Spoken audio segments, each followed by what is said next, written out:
Hello সবাইকে। তো চলো তোমাদের সাথে শেয়ার করছি আজকে আমার কর্মজীবনের একটা ছোট্ট করে গল্প। আমি কিভাবে শ্যুট করি, কিভাবে কি করি, তো সেটাই তোমাদের কাছে ছোট্ট করে শেয়ার করছি।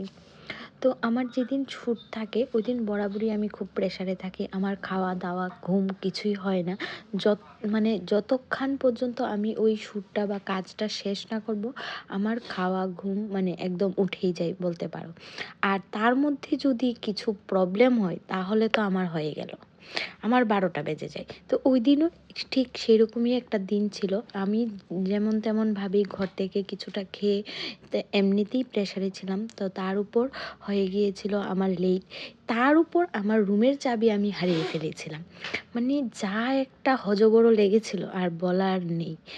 আমি এই দিন যে শ্যুট কীভাবে করেছি আমি নিজেই জানি। আর আমি দেখেছি আমি একটা কাজ করতে গেলে এত প্রবলেম কোথায় থেকে আসে আমি নিজেও জানি না।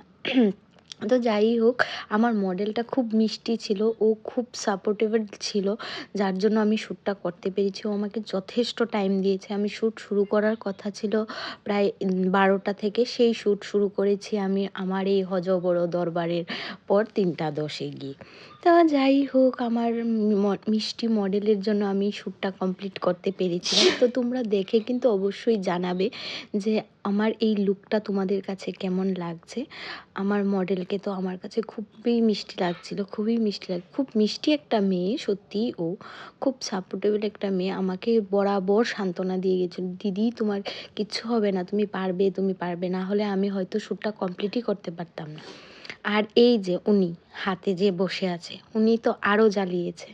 তো যাই হোক, এতটুকুই ছিল। সে